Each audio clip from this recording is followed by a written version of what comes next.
Welcome to The Explainer. Today, we're going to dive into the incredible story behind one of the world's most luxurious foods, Korean Hanwoo beef.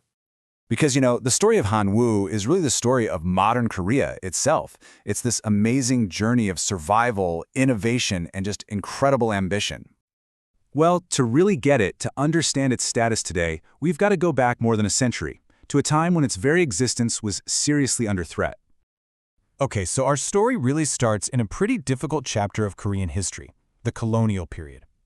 This is where Hanwoo's identity was forged, not just as livestock, but as this powerful symbol of national resilience. Get this, between 1910 and 1945, an estimated 1.5 million Hanwoo cattle were shipped out of Korea under Japanese rule. And this wasn't just about food. They were taken for war supplies and even used in Japanese breeding programs to develop their own Wagyu. This was an act that threatened the entire future of the native Korean breed. And it wasn't just about numbers. It was a deliberate policy to control and standardize the breed. This move basically marginalized these really unique native strains, like the black and the brindle Hanwoo. And you can see how this policy just pushed these native breeds to the very brink of extinction. Look at the herd data from 1940. It tells a stark story. The officially unrecognized black and brindle Hanwoo, they made up just this tiny little fraction of the population. Their survival? Honestly, it's a testament to the quiet resistance of local farmers, who kept these original bloodlines going against all odds.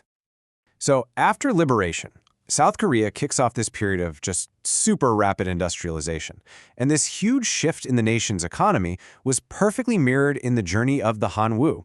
It went through this radical transformation from, a beast of burden working in the fields to a vital source of national protein.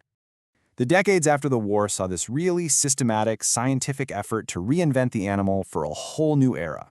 You can think of it as a national project, really, using new tech like artificial insemination and selective breeding to turn Hanwoo from a simple farm animal into a premium food source. So, here's the crucial point.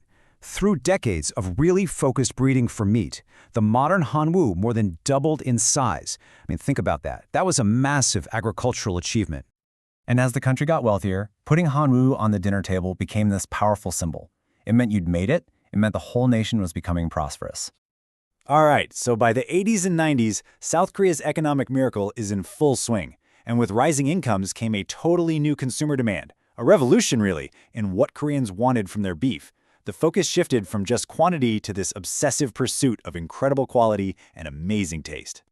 This laser focus on marbling, all driven by a preference for that melts-in-your-mouth texture, became the absolute central goal of Hanwoo breeding. It's what defines the whole premium experience. And what's cool is that science actually confirms what food lovers have known for a long time. Hanwoo's distinct, delicious flavor, it's not just in your head, it's chemistry.